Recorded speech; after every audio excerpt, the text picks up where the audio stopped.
Hello friends, welcome. पिछले sessions में हमने डिस्कस किया था कि ग्लोबल इकोनॉमी, इंडियन इकोनॉमी का हमारी इन्वेस्टमेंट पे क्या रोल हो सकता है। उसके बाद हमने डिस्कस किया था सेक्टर एनालिसिस कि कौन सा सेक्टर रन करेगा तब हमें उस सेक्टर में इन्वेस्टमेंट करना चाहिए। और उसके बाद हमने डिस्कस किया था मार्केट कैप के बारे में मार्केट कैप, राइट। आज हम डिस्कस करेंगे ईपीएस के बारे में। फ्रेंड्स, ईपीएस का बहुत बड़ा रोल हो जाता है किसी भी कंपनी को फंडामेंटली एनालाइज करने के लिए। तो क्या होता है ये ईपीएस? अर्निंग पर शेयर, ठीक है ना।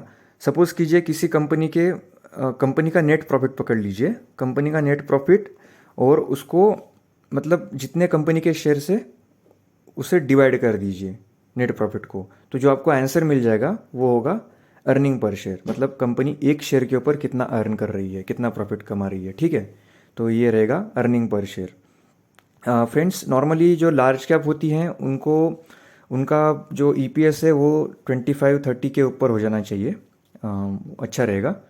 और अभी देखिए ये सेक्टर के हिसाब से हो जाएगा, जैसे अब हम आगे कंपनीज एनालाइज करेंगे तो आपको धीरे धीरे पता चल जाएगा, ठीक है। अभी आप इतना ध्यान रख लीजिए कि ईपीएस की डेफिनेशन क्या हो जाती है और उसका इंपॉर्टेंट क्या है। अब सुनिए, ईपीएस एक बहुत बढ़िया कॉन्सेप्ट है, और ऊपर से इसका मतलब फ़ायदा आगे चल के हमको होगा। कैसे होगा? अभी सोचो, एक कंपनी का शेयर प्राइस अभी 200 रुपये चल रहा है, ठीक है ना। अब उस कंपनी का जो ईपीएस आ रहा है वो हो रहा है 20 रुपीज़। ईयरली बेसिस के ऊपर बात कर रहे हैं हम ईयरली बेसिस के ऊपर ही बात करेंगे, क्योंकि हम इन्वेस्टर, एज अ इन्वेस्टर बात कर रहे हैं, नॉट अ ट्रेडर या शॉर्ट टर्म ट्रेडर की बात नहीं कर रहे हैं हम। लॉन्ग टर्म इन्वेस्टमेंट की जब बात कर रहे हैं तो हमको ईयरली बेसिस के ऊपर चेक करना पड़ेगा जो भी रेशियोज़ होंगे, ठीक है। मतलब बड़ा बड़ा मूवी देखना पड़ेगा, बड़ा पिक्चर, ठीक है ना। तो ईयरली बेसिस के ऊपर जब हमारा ईपीएस निकल के आएगा वो होगा 20 रुपये, राइट। तो अगर उस कंपनी का ईपीएस अभी 20 रुपीज़ चल रहा है, कंपनी का शेयर प्राइस चल रहा है 200 रुपीज़, तो एक साल के बाद अगर कंपनी कोई अर्न नहीं करेगी, कंपनी में कुछ हलचल नहीं होगी, कुछ भी नहीं होगा, तो आपका वो शेयर प्राइस एक साल के बाद आपको एटलीस्ट 220 रुपये मिलना चाहिए किसी भी हालत में, ठीक है ना। तो ये इम्पोर्टेंट हो जाता है ईपीएस का। अभी देखो, नॉर्मली क्या हो जाता है कि ईपीएस अभी स्मॉल कैप वगैरह मतलब सेक्टर के हिसाब से अलग अलग वैल्यूएशंस होंगे, अलग अलग प्रॉफिट होगा, अलग अलग मार्जिन होंगे, वो छोड़ दीजिए आप, ठीक है ना। बेसिक ध्यान रखिए कि बेसिक आपको ईपीएस जितना अच्छा हो उतना बेहतर, ठीक है ना। अब कुछ कुछ कंपनीज के ईपीएस होते हैं 20 रुपया, 25 रुपया, 30 रुपया, 35, 50, 100, कुछ कुछ के तो 1000 भी हो जाते हैं। तो कंपनीज बेटर हो जाती है, मतलब 1000 मतलब बहुत बढ़िया, एक ही नंबर।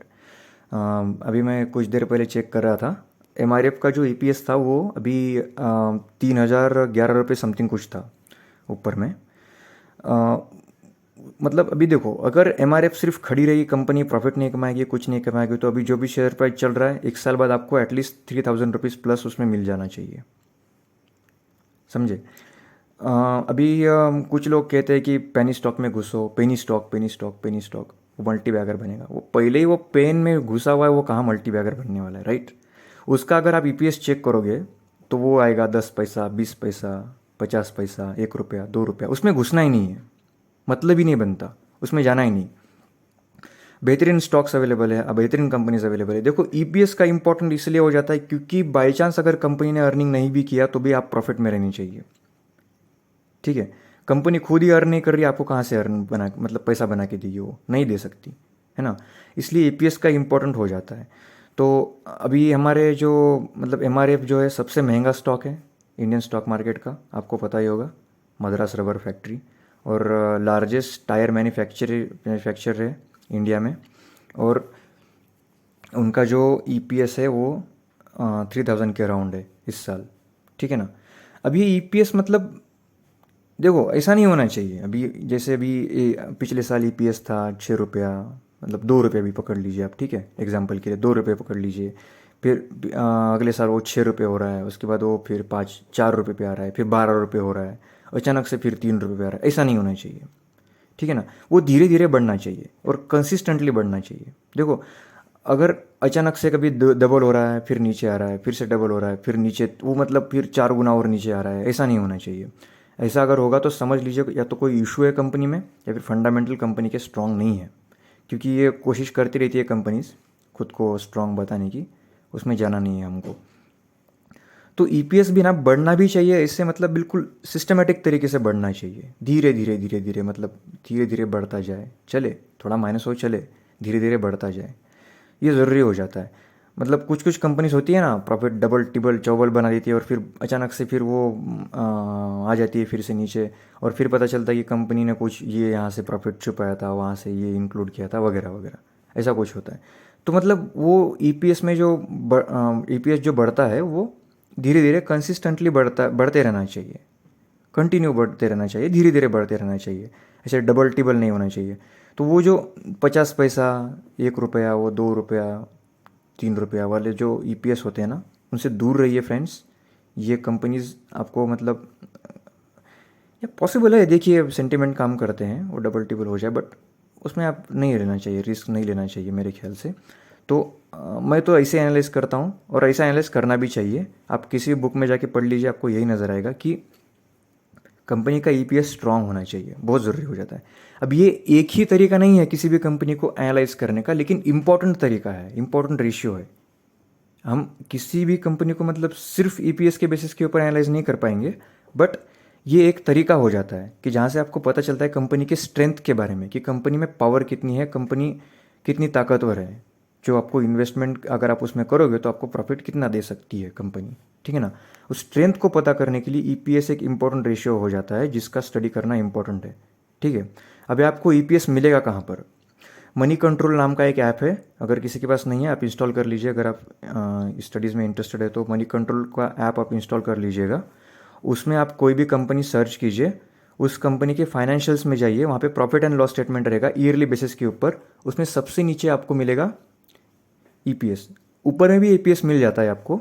आप कंपनी को सर्च करोगे तो रेशियोज में जाओगे, वहाँ मिल जाता है, बट हमको वो चेक नहीं करना, हमको चेक करना है स्टैंड अलोन।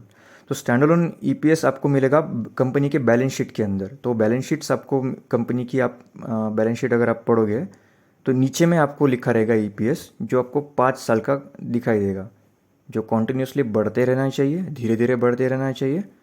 बीच में 1 आध साल चलेगा यार, वो तो हो ही जाता है मतलब, लेकिन परफॉर्मेंस अच्छी होनी चाहिए, ठीक है ना। अब कोई भी क्रिकेटर आप ले लो, किसी भी क्रिकेटर को आप अगर देखोगे तो अगर उसने एक शतक मार दिया और 20 मैच में वो 0 पे आउट हुआ, या फिर वो फिर बनाते जाएगा 10 रन 12 रन, नहीं चलेगा ना। उससे बेहतर तो आप वो करोगे कि हर हर मैच में जो प्लेयर 30 रन बनाएगा ना, उससे लोगे आप, उससे बैटिंग करवाओगे आप, उसको टीम में रखोगे, राइट। तो हमको भी वैसे ही रखना है, वैसे ही प्लेयर को रखना है।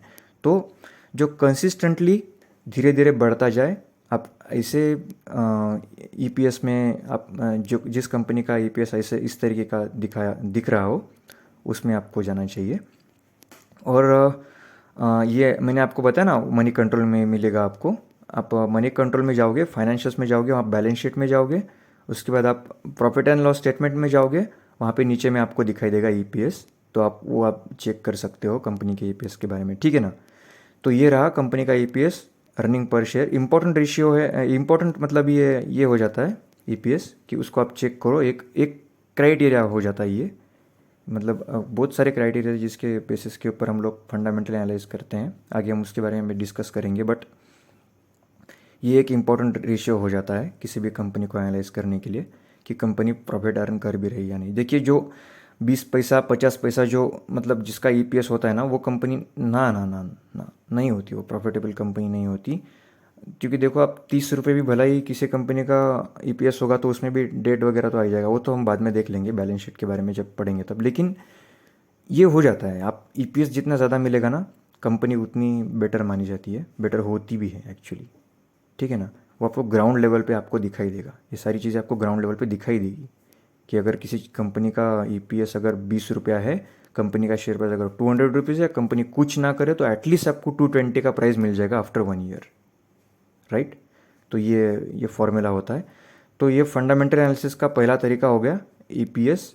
फिर हम आगे चल के पी रेशियो वगैरह भी स्टडी करेंगे, ठीक है ना। सो फ्रेंड्स, मैं आशा करता हूँ कि आपको ये सारी चीज़ समझ में आ गई। मैं आपको ऐसे ही बातें कर रहा हूँ आपके साथ, मैं कोई कंटेंट मतलब ऐसा रेडी बना के नहीं लाया कि यही बोलना है यहाँ पे आके। सो थोड़ा लटक भी सकता हूँ, सो इसके लिए सॉरी। कुछ इम्प्रूवमेंट्स अगर आपको मतलब ऐसा लग रहा है कि कुछ इम्प्रूवमेंट और होनी चाहिए, प्लीज़ हमें सजेस्ट कीजिए कमेंट बॉक्स में। हम उसको ज़रूर उस पर अप्लाई करेंगे, कोशिश करेंगे कि हम इम्प्रूवमेंट करें खुद में और चैनल में भी। क्योंकि देखिए इम्प्रूवमेंट तो मतलब हमेशा होती है, आप चाहे कितना भी वर्क करो, 100% भी वर्क करोगे तो कुछ गुंजाइश तो बच ही जाती है, तो उसके बारे में आप हमें ज़रूर बताइएगा। फ्रेंड्स, आपके फ़ोन के स्क्रीन के ऊपर लाइक बटन आता होगा, उसको दबा दबा के तोड़ दीजिए, लाइक्स दे दीजिए भर भर के हमको, ताकि हम मोटिवेशन मतलब ज़रूरी हो जाता है वीडियोस बनाने के लिए, तो वो भी मुझे मिले आपके लाइक के थ्रू, पता चले कि आपको वीडियोस पसंद भी आ रहे हैं, राइट। सब्सक्राइब कीजिए, जो भी स्टडी करना चाहते हैं, जो इंटरेस्टेड है उनके साथ इस वीडियोस को, हमारे चैनल को शेयर कीजिए और लाइक कीजिएगा और कमेंट ज़रूर कीजिएगा। लाइक करिए मत करिए डजेंट मैटर, लेकिन कमेंट ज़रूर कीजिए ताकि हमको पता चले। अगर आपके कुछ क्वेश्चंस भी है उसको भी कमेंट द्वारा हमको बताइए, हम डेफिनेटली अगली सेशंस में उसको भी शामिल करेंगे, उसके आंसर्स देने की कोशिश करेंगे। कोशिश क्या, हम तो देंगे ही देंगे। तो thank you very much friends, हमारे साथ ऐसे बने रहिए। लंबा सफ़र है, सॉरी थोड़ा लेट हो गया वीडियोस के लिए कुछ वजह से, लेकिन अभी कंसिस्टेंटली वीडियोस आते रहेंगे। मैं पूरी कोशिश करूँगा कि आपके लिए कंपनी का एनालाइज भी करूँ यहाँ पे, और बहुत जल्द मैं फास्टेस्ट ग्रोइंग कंपनी लेके आऊँगा कंज्यूमर सेक्टर की। तो उसकी भी अभी मतलब चल रहा है मेरा अभी प्रिपरेशन कर रहा हूँ उसका भी मैं, तो वो भी ये आपको मैं एनालाइज करके बताऊँगा लाइव। तो ये सारी चीज़ें इंपॉर्टेंट रहेंगी फ्रेंड्स। तो आज का ईपीएस का टॉपिक यहीं पे करते हैं ख़त्म, मिलेंगे नेक्स्ट सेशन में, तब तक के लिए thank you very much, keep learning, thanks, bye bye.